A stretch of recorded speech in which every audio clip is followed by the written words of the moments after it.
Olá, bem-vindos à Guerra dos Sentidos. Abordamos vários aspectos que têm a ver com a visão, a audição, o tato, o olfato e o paladar.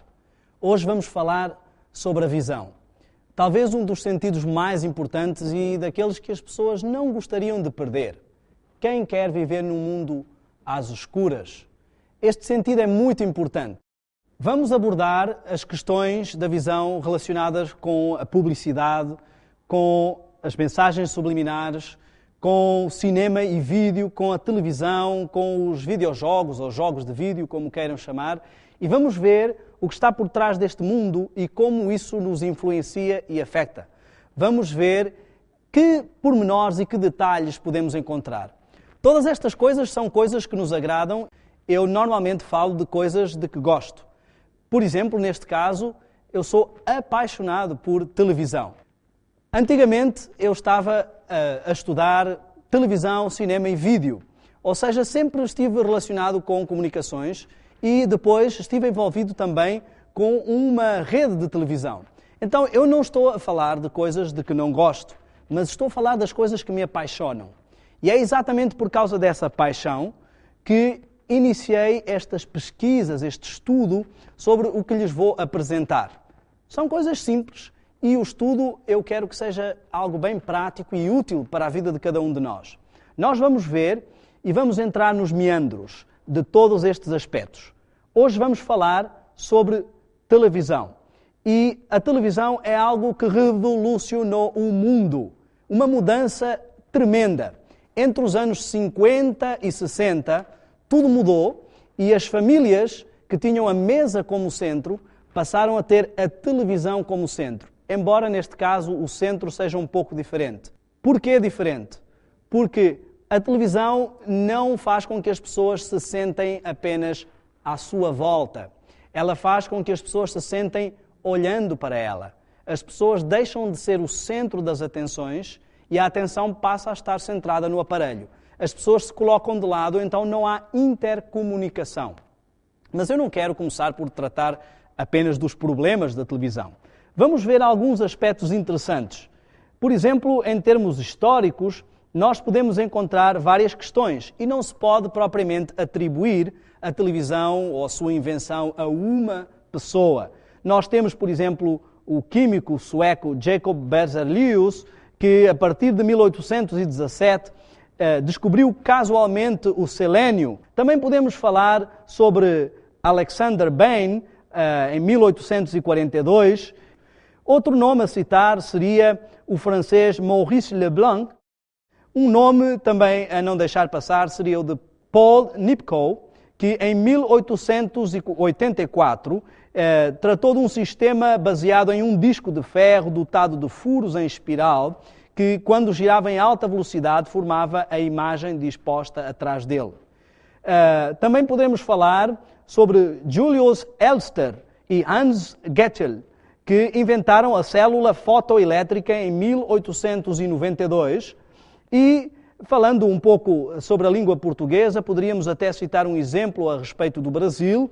Em 1893 ocorre a primeira radiotransmissão e vamos a chegar um pouco mais ao nosso tempo. 1924, John Logie Baird adotou este disco de Nipkow e conseguiu transmitir contornos tremeluzentes de objetos.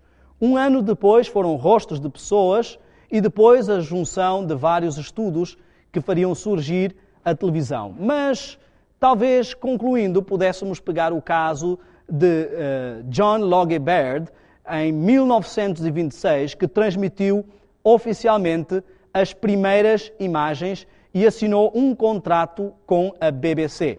A qualidade da imagem era ainda não tão boa, mas a partir da evolução deste invento, chegamos à qualidade que temos hoje.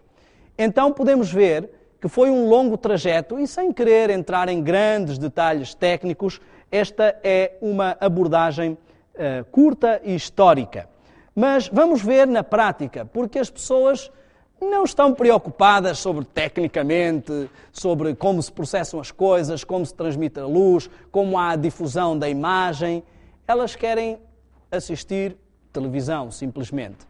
E é isso que vamos ver. Vamos ver algumas sondagens que nos dão alguns dados sobre como a televisão afeta e afetou e continua e continuará a afetar a sociedade.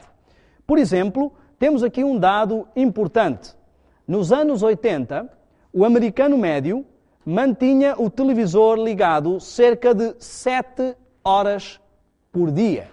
7 horas por dia, estamos a falar de quase um horário de trabalho. Reparem, a criança americana média assiste, em média, 25 a 30 horas semanais. Por volta dos seus 18 anos, já terá assistido cerca de 15 mil horas de televisão.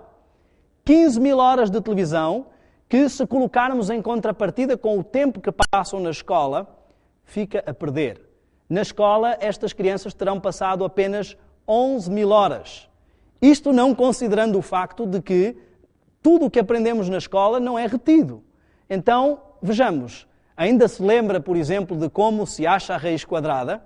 Eu poderia pedir às pessoas para saber se elas aprenderam. A maior parte de nós aprendeu como achar a raiz quadrada.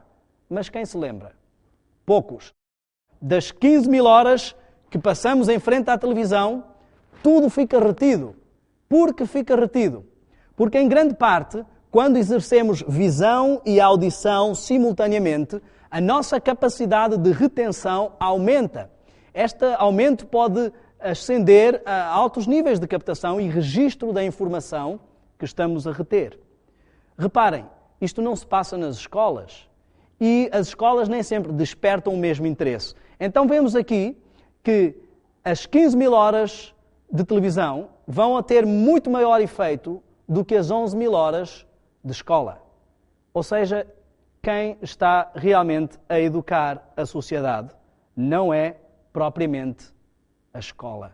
A televisão está a ter uma influência muito grande. Quem mantém uma média diária de 3 horas e pouco, ao fim de uma vida, terá passado cerca de 8 anos a assistir televisão. Já repararam o gasto e a influência que isto pode ter na nossa vida? Claro que isto nos afeta. Será que isto tem algum efeito negativo? Será que isto afeta de alguma forma a sociedade? Será que isto pode afetar a nossa vida espiritual? Seguramente. A maior parte das pessoas diz: a televisão não é má em si. O que é mau é o que se passa nela, mas se nós soubermos ter autodomínio e controlar-nos, tudo vai bem.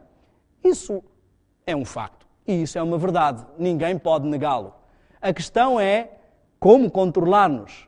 Sabe, eu sou um apaixonado por televisão. E sabem que mais? Eu não tenho televisão. Porque, tal como eu tenho visto, eu também sou mais uma dessas pessoas que realmente não consegue controlar a televisão, mas que é controlada por ela. Muitas vezes passamos horas com o comando na mão. Não passa nada de jeito na televisão. Mas quem é que desliga? Passa meia hora, 1 hora, 2 horas, às vezes uma tarde inteira. E depois finalmente chegou um programa bom. Agora vou assistir. Então, quando vemos, perdemos muito tempo. E era neste aspecto que eu gostaria de fazer a nossa abordagem neste momento. Que efeitos isto estará a ter na nossa vida? Temos que ver algumas questões. Olhem esta citação, por exemplo. É sobretudo através do olhar e do ouvido que acedemos à televisão. Mas é igualmente no imaginário de cada um que os sentidos e os significados televisivos acontecem. Não pode haver nestes dois actos uma contraposição, mas uma continuidade. O que quer dizer este texto? Que na realidade não é só um fenómeno visual, não estamos apenas captando imagens, mas há uma interação da nossa mente com aquilo que está a assistir. E para que ela tenha algum efeito, não é apenas a sensação agradável de ver algo na televisão, mas é o efeito que isto tem quando interage com o nosso imaginário. Vejam, tudo isto vai afetar-nos de alguma forma. E que estamos nós a assistir? O que estamos propriamente a assimilar? Isto para não falar do cigarro, da bebida, da sexualidade, do sexo livre. Todos estes valores nós vamos, no fundo, transformar-nos à imagem daquilo que observamos. Se estamos constantemente a observar Brad Pitt, vamos querer ser Brad Pitt. Se estamos constantemente a observar a Angelina Jolie, vamos querer ficar iguais à Angelina Jolie. Se estamos constantemente a observar Tom Cruise, vamos querer ficar iguais a Tom Cruise. Se estamos constantemente em observação de gente rebelde, gente com uma atitude radical em relação à vida, isto é o que vamos querer ser. Porque é desta forma que somos transformados também à imagem de Cristo.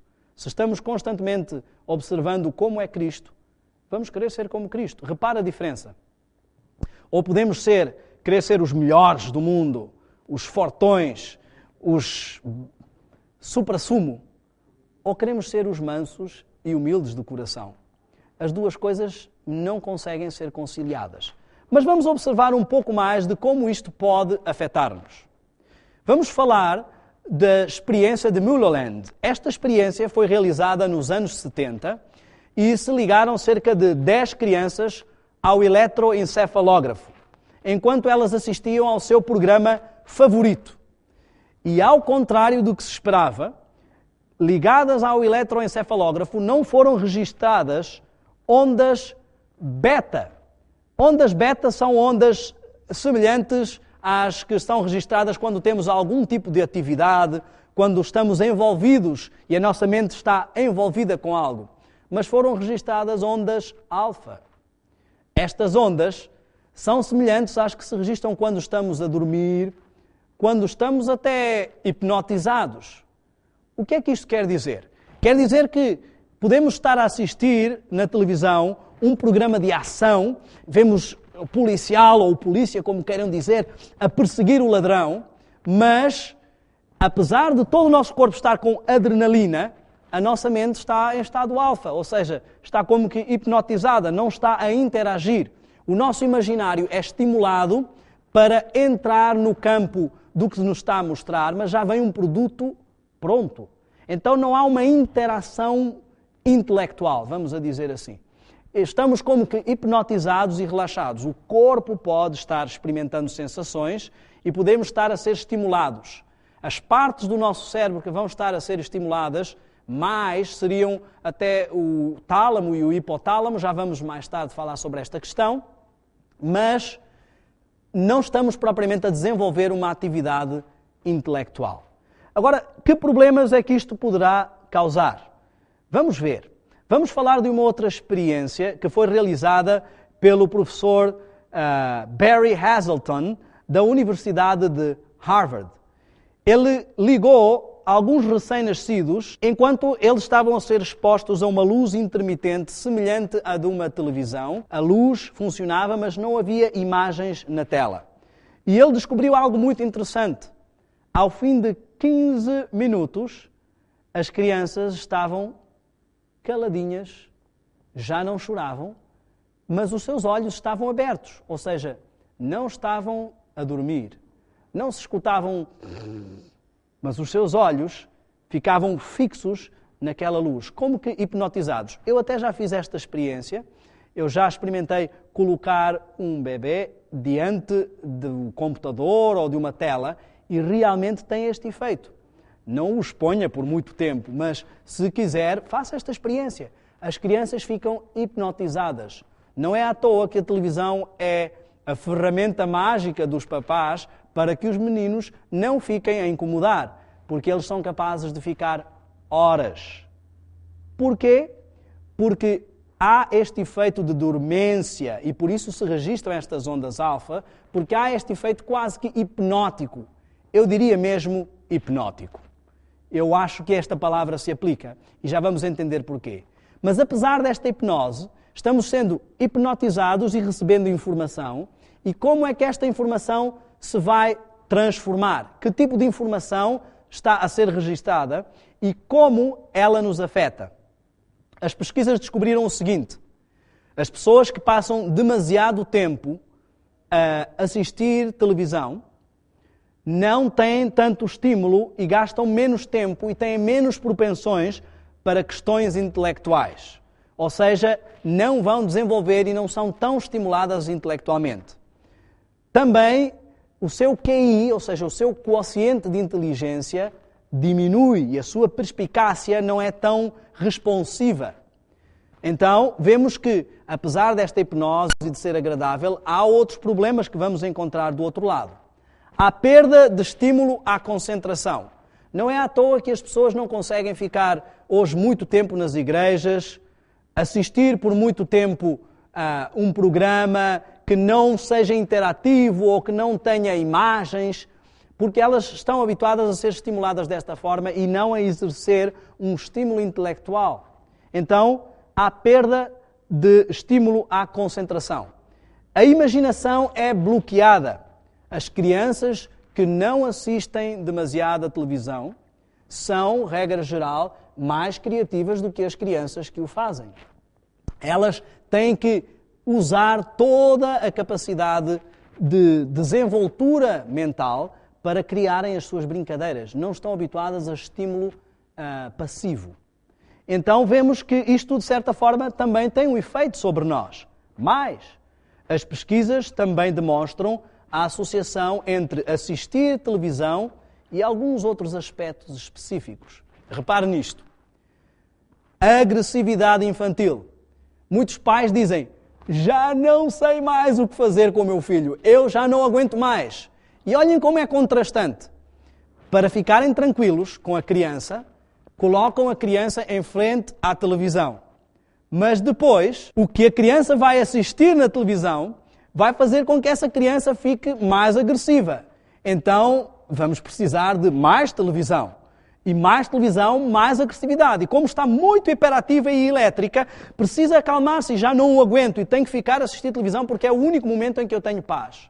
Ou seja, em vez de diminuir e resolver o problema, os pais estão a aumentar o problema. Mas nunca vai ver uma criança que não assiste televisão a brincar. Ou isto são normalmente coisas que não vamos ver, porque elas não conhecem estes estímulos. Posso contar-lhes uma experiência. As minhas sobrinhas, uma vez trouxe um filme infantil para assistirem e elas não estavam habituadas a assistir televisão. E quando coloquei o filme, é um filme muito conhecido, não vou citar o nome, mas é um filme que aborda várias questões da Idade do Gelo. E este filme tem uma cena em que aparecem alguns animais selvagens e os animais rugindo. Uma das minhas sobrinhas ficou em estado de pânico e a outra começou a chorar e saiu da sala. A minha filha e o meu filho também, uma vez assistindo a um filme religioso em que as pessoas estavam a perseguir Paulo e depois lhe deram uma surra, enquanto estavam batendo em Paulo, as minhas filhas, o meu filho e a minha filha ficaram em estado de choque. E eles estavam a olhar e começaram a chorar. O que eles estão a fazer não é correto, papá. Olha, estão a bater no Paulo, mas o Paulo é um homem de Deus. Isto para eles foi um choque. Então, a agressividade infantil é um problema. Outro problema seríssimo são os estereótipos. Um produtor de Hollywood disse, quando quero convencer alguém de alguma coisa, eu faço com que riam sobre o assunto. E depois rematou, é por isso que faço tantas comédias sobre homossexualismo. Porquê? Repare, a televisão nos mostra um enredo e nós passamos a assimilar isso como sendo uma realidade. Então, transpomos isso para a nossa vida. Eu morei algum tempo nos Estados Unidos e eu posso dizer-lhes que quando atua a polícia na rua, vemos que não notamos diferença entre o que estamos a observar na realidade e o que estamos a ver nos filmes. Porque estes polícias ou policiais estão habituados a ver estas cenas e as transpõem para a sua vida profissional. Mas não são só essas pessoas. Nós também o fazemos. Chegamos ao trabalho e já estamos num emprego novo e começamos a observar quem é o mau da fita. E se alguém pega numa folha, leva o furador ou alguma coisa, este é o tal, tenho que ficar de olho nele. E vivemos num mundo como se houvesse um enredo, uma trama, no qual temos que nos proteger. Outro problema é a perda de interesse pela leitura. Quem gasta muito tempo a assistir televisão, normalmente perde interesse e estímulo por outras formas que não têm a mesma interatividade como a leitura. Então, somos capazes às vezes de ficar até às 3 da manhã para tentar ver o final de um filme, mas quem é que aguenta ficar até às 3 da manhã a ler a Bíblia?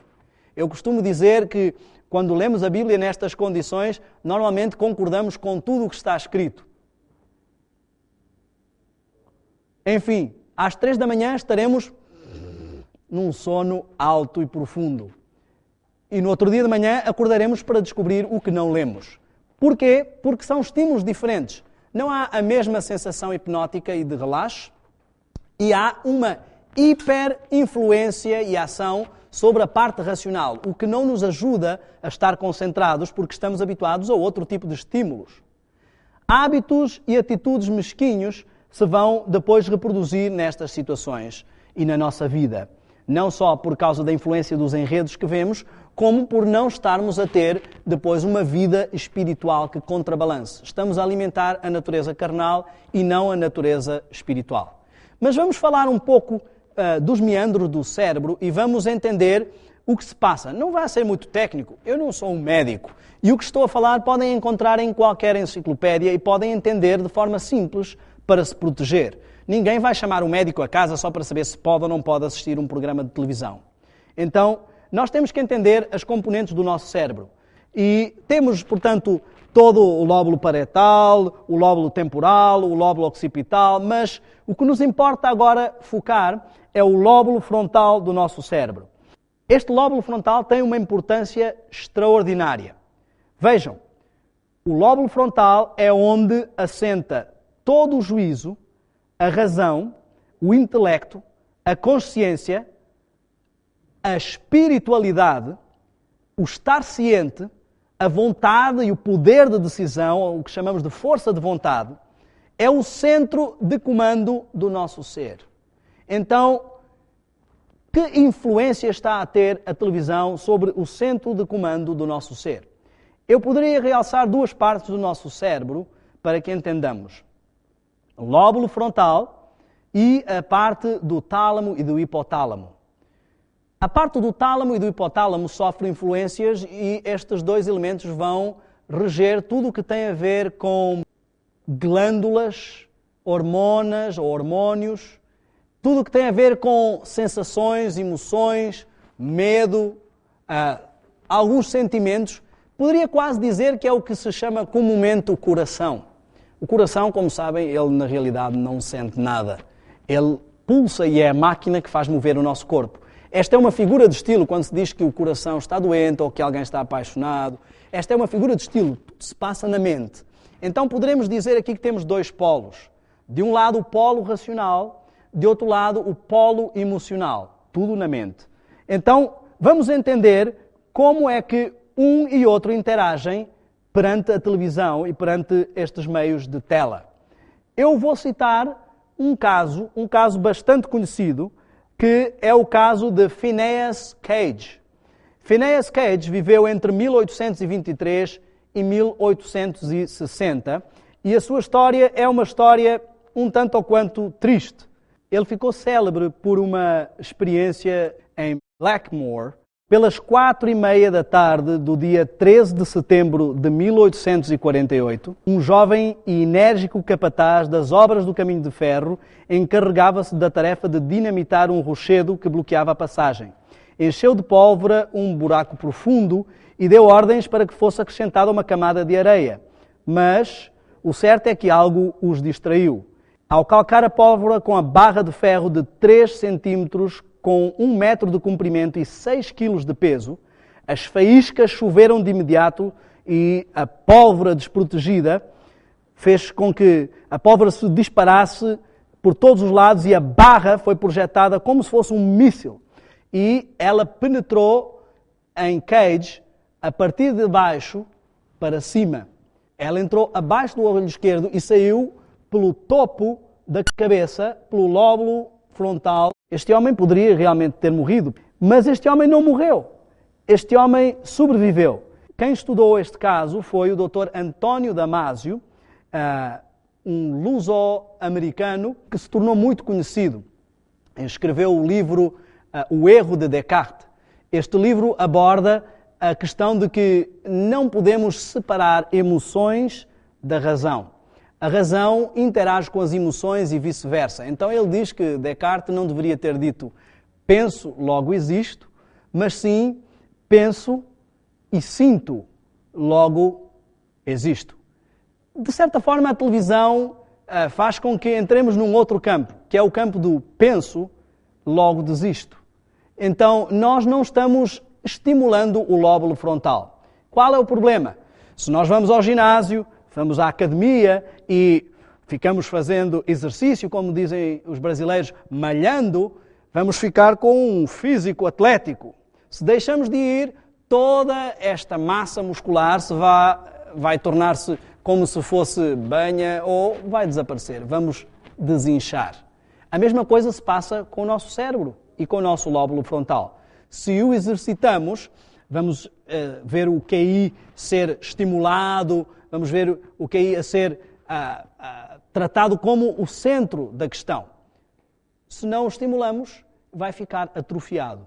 Ora, enquanto assistimos à televisão, nós não estamos propriamente a estimular o lóbulo frontal, mas a estimular o lado emocional. As glândulas estão a libertar adrenalina, estamos a ver que há uma concentração de emoções, estamos hiperestimulados, podemos estar em muita tensão ou muito emocionados, mas o nosso cérebro em ondas alfa. Podemos ver que o Dr. Damasio vai abordar esta questão. Ele analisou o cérebro de 41 pessoas e a todas pediu que se lembrassem de episódios da sua vida marcados por sensações de tristeza, alegria, raiva e medo. O estudo publicado nos mostra que realmente há uma interação. Ou seja, quando estamos a assistir demasiado à televisão, o que estamos a fazer, na realidade, é atrofiar o nosso lóbulo frontal, ou seja, onde se tratam todas as questões racionais, espirituais, a força de vontade, a energia, o lado intelectual, e estamos a hiperestimular o lado emocional ou o desequilíbrio corporal e corpo e mente. O que acontece é que não vamos ser pessoas que vão responder racionalmente, mas sim emocionalmente. Isto vai afetar as nossas reações. Queria citar, nós não vamos abordar a fundo esta questão, mas queria citar também o lado dos jogos de vídeo ou videojogos, porque isto tem muita influência. Temos uma pesquisa que depois vamos acompanhar, que é o do Dr. Sanjay Gupta. Ele fez algumas pesquisas com o cérebro de jovens que utilizam os jogos de vídeo e descobriu que há uma afecção do lado que trata das questões emocionais e principalmente do que se prende com realidade e ficção. Ele descobriu que o estímulo das partes que controlam o imaginário aumenta e o estímulo das partes que controlam a realidade diminui. Ou seja, estas pessoas vão chegar a um ponto onde não conseguem discernir a realidade da ficção. Então, tudo o que estão a assistir na ficção, como a violência, esses jogos normalmente são de competição, ver quem é o melhor, ver quem é o mais forte, a agressividade desses jogos, tudo o que se está a tratar nesses aspectos se vai transpor para a vida e vão reagir. Há um jogo, por exemplo, em que um jovem tem que fugir de várias questões, da prisão, da polícia, e o que ele vai fazer é encontrar tudo o que está ao seu alcance para destruir. Ele encontra barras de ferro, agride a polícia, ele rouba veículos para fugir. Todas estas coisas se vão transportar para a nossa complexa mixagem entre realidade e ficção. É que estamos a ter um hiperestímulo do nosso lado sensorial e um estímulo desaproveitado e não intenso do nosso lado intelectual. Se eu representasse graficamente, o lóbulo frontal está a diminuir e o tálamo e o hipotálamo, o lado emocional, estão a aumentar. Que desequilíbrio! Será que isto de alguma forma afeta a nossa vida espiritual? Agora, reparemos, que importância tem o lóbulo frontal? Bem, além do facto de ser o centro de comando e domínio de todo o nosso ser, há um fator muito interessante. Em Deuteronômio, no capítulo 6, a partir do versículo 6 em diante, Deus nos diz que as palavras que Ele nos ordena, a sua lei, nós as inculcaremos aos nossos filhos, ou seja, estarão gravadas na sua mente. E nos diz que serão como testeira entre os teus olhos. Não vamos andar com a tábua dos 10 mandamentos na testa. É óbvio que não é isto que o texto nos quer dizer, mas está a falar-nos exatamente do lóbulo frontal, onde está o centro de comando do nosso ser. Ou seja, Deus quer gravar os seus princípios no centro de comando do nosso ser, no nosso lóbulo frontal, onde tudo se processa, o lado inteligente, o que faz a diferença. Os animais têm um lóbulo frontal pequeniníssimo. Então, o nosso lóbulo frontal é grande e é o que exerce uma função diferente e que nos faz diferentes dos outros animais.